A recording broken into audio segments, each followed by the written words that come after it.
Assalamualaikum warahmatullahi wabarakatuh. Bismillahirrahmanirrahim. Alhamdulillahilladzi hadana lihadza wa ma kunna linahtadiya laula an hadanallah. Wassalatu wassalamu ala Rasulillah wa ala alihi wa sahbihi wa man tabi'ahum bi ihsanin ila yaumil qiyamah. Kepada semuanya makhluk di jagat alam raya, semoga dirahmati Allah Subhanahu wa taala. Saat ini saya mau membacakan kata mutiara hikam yang ke-109. Faqatuka laka zatiyatun. Kebutuhanmu atau ketidakmampuanmu, ketergantunganmu bagimu itu adalah zatiyah yang asli, yang personal, yang bukan yang second tapi yang pertama. Wa wurudul asbabi mudzakiratun laka bima khufiya alaika minha. Dan datangnya sebab itu mengingatkan kepadamu terhadap apa yang tersembunyi darimu, datangnya sebab tersebut. Wal faqatu azatiyatu la tarfa'uha al awaridu. Dan kebutuhan yang asli, zatiyah, yang esensial itu tidak bisa hilang karena ada sesuatu awarid, hal-hal yang datang silih berganti yang selalu berubah-ubah. Jadi maksudnya al-faqah dzatiyah, manusia aslinya itu secara hakikat itu tidak bisa apa-apa, tidak mampu apa-apa, tidak bisa melakukan apa-apa, selalu fakir, membutuhkan Allah Subhanahu wa taala. Sesungguhnya yang melakukan sesuatu itu hanya Allah Subhanahu wa taala. Wa ya kullu ma yaqharu an-nafsa wa yas'ajuha an hudriha wa tasarrufiha al-adiyah wa innama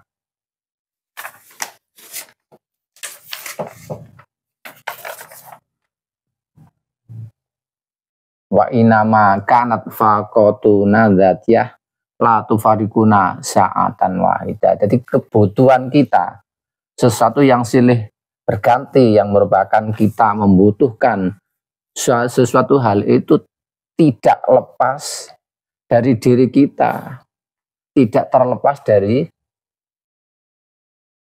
keaslian kita. Jadi kita membutuhkan sesuatu itu menunjukkan bahwasanya kita memang membutuhkan. Jadi nggak mampu apa-apa, selalu fakir, membutuhkan sesuatu itu asik, yang tidak lepas dari diri kita. Li'anna nas'atuna murakkabah min hisin wa makna wala yakumul his illal makna wal makna wa asar rububiyah al qaimah bil asya fa'as bahuna muftakirah fi kulli lahdhah ila nikmatil amdad ba'da nikmatil ijad.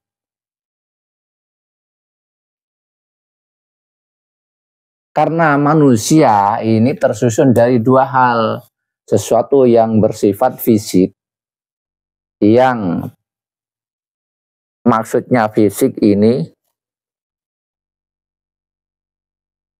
adalah sesuatu yang maujud, yang dibatasi akal dan panca indera.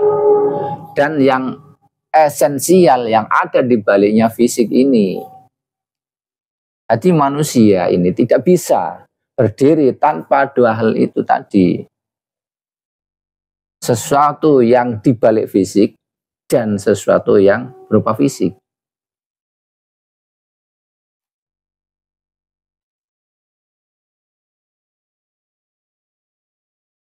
Yang dibalik fisik itu merupakan rahasia-rahasia ketuhanan yang ada di balik segala sesuatu. Dan fisik ini membutuhkan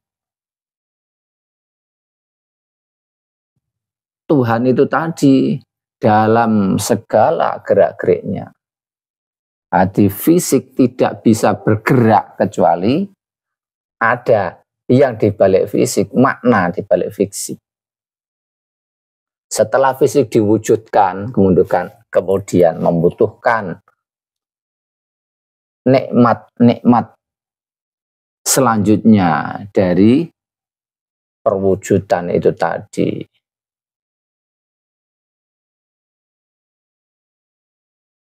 Jadi manusia fisik ini sebetulnya ada rohnya. Dan roh itu adalah salah satu rahasia dari rahasia Allah Subhanahu wa taala. Karena itu dikatakan kulir ruhu min amri robbi, katakanlah roh itu dari rahasia Tuhanku. Dan badan ini berdiri di atas roh, karena tanpa roh badan tidak bisa hidup. Wa kullu syai'in qaimun bi amrillah, dan segala sesuatu ini berdiri hidup karena Allah. Lah, lewat mana? Lah, lewat roh itu tadi. Roh itu selalu membutuhkan yang membuat roh. Jadi manusia secara fisik membutuhkan roh selamanya. Karena itu dalam Al-Quran juga disebutkan, ya ayuhan nasu antumul fuqara'u ilallah wallahu huwal ghaniyyul hamid. Wahai manusia, kamu semuanya itu fakir, membutuhkan Allah, dan dialah yang maha kaya dan terpuji. Manusia selamanya membutuhkan nikmat Allah Subhanahu wa taala. Jika Allah menghendaki, kita akan dihilangkan. Jika Allah menghendaki, kita ya ditetapkan. Iya sya'yudhibkum wa ya'ti bi khalqin jadid. Jika Allah menghendaki, kita akan dihilangkan dari muka bumi ini dan akan didatangkan makhluk yang baru. Tetapi ketika di dunia ini, roh itu perkara rahasia Tuhan, tapi kita harus mengetahui roh kita sendiri, karena jalan untuk kembali kepada Tuhan itu lewat roh itu tadi. Karena itu dikatakan man arafa nafsahu faqad arafa rabbahu, barang siapa yang mengetahui esensi dirinya maka akan mengetahui Tuhannya. Sebetulnya manusia ini yang asli itu roh itu tadi, yang fisik ini hanya akan mati kalau terpisah dari roh itu tadi. Nah, jalan roh itu adalah sifatnya qadim. Jalan untuk menuju Allah yang bersifat maha qadim. Ya, roh itu tadi, manusia harus bisa merubah fisiknya menjadi rohaninya. Sehingga rohani itulah yang bisa digunakan sebagai jalan menuju Allah Subhanahu wa taala. Jadi manusia harus mengetahui rohaninya sendiri-sendiri. Mana pintu roh kita yang bisa dipakai sebagai jalan menuju Allah harus diketahui. Karena orientasi manusia hidup di dunia ini adalah untuk kembali kepada Allah. Ya ayyatuhan nafsul mutmainnah, wahai diri yang tenang, irji'i ila rabbiki radiyatan mardiyah. Kembalilah kepada Tuhanmu dengan ridho dan diridhoi.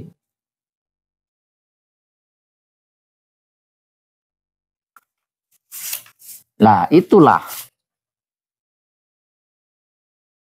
manusia orientasi hidupnya adalah pulang kepada Allah dengan diridhoi.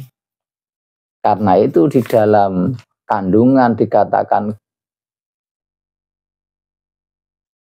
kepada kita telah dijanjikan kepada kita, apakah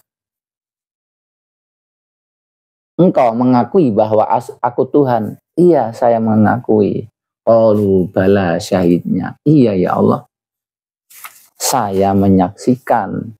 Lah, tetapi ketika kita sudah hidup berupa fisik, sudah nggak tahu Tuhan itu mana. Kalau di dunia yang kita ketahui adalah sesuatu yang terdeteksi akal dan panca indera yang berupa fisik ini. Jadi di dunia, kalau batasannya dunia, ada sesuatu yang wujud, ada fisik. Allah tidak ada wujud fisik yang seperti yang kita ketahui akal dan panca indera ini. Tetapi Allah juga ada sifat wujudnya di dunia ini. Wujudnya apa Allah itu? Nah, itu. Berupa apa di dunia inilah itu yang harus kita cari sebagai jalan menuju Allah. Sebagaimana kita mau menghubungi orang tua saya, katakanlah di Jakarta. Sekarang kan ada teknologi HP. Saya menghubungi orang tua saya pakai apa? HP. Ya, sebetulnya ketika saya nelpon dengan orang tua saya ini, yang saya hubungi adalah HP wujudnya. Tapi esensinya saya menelpon dengan orang tua saya yang ada di Jakarta.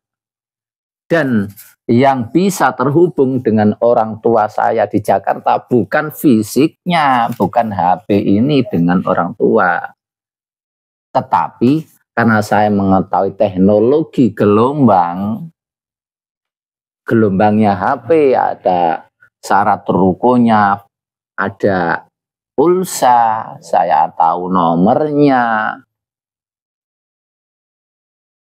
dan HP-nya support, saya bisa menggunakannya, maka sekaligus saya bisa menghubungi kepada orang tua saja. Nah, itulah manusia yang berupa fisik ini ada rohaninya, dan rohaninya itulah yang kita pakai untuk menghubungi Allah Subhanahu wa Ta'ala. Lewat apa? Nah, itu. Karena itu kita perlu guru rohani. Guru rohani yang berupa rohani tentu di dunia ini menepati fisik. Jadi rohaninya di belakang fisik itu. Lah, itulah yang dikatakan mursyid. Jadi di dunia ini kita membutuhkan mursyid sebagai jalan menghubungkan kita dengan Allah. Sebagaimana HP saya buat nelpon dengan orang tua saya tadi, karena saya tidak mengerti, gak bisa secara langsung menghubungi orang tua. Kalau ke Jakarta butuh waktu minimal naik pesawat 1 jam, di bandara mungkin 2 jam, 3 jam kalau pengen bertatap muka secara langsung. Kalau pengen langsung, ya pakai teknologi itu. Ketika kita bisa pakai teknologi secara langsung, maka sekaligus kita terhubung. Nah, untuk menghubungi Allah, kita gak bisa, gak tahu, maka kita butuh Rasul. Istilah dulu, Allah mengutus Rasul. Sekarang, selanjutnya, Rasul Nabi Muhammad fisiknya nggak ada. Terus kepada siapa? Jadi orang yang diwarisi ilmu rohani. Dan esensinya, rohaninya ya tetap Rasul, walaupun fisiknya bukan Nabi. Dan sekarang dikatakan mursyid. Dari itu berarti menghubungi Allah, kita perlu guru rohani yang fisiknya di dunia bisa mengajarkan kita jalan menuju Allah, mengetahui jalan dan caranya untuk ke sana. Semoga bermanfaat. Wallahul hadi ila subilir rasyad. Wassalamualaikum warahmatullahi wabarakatuh.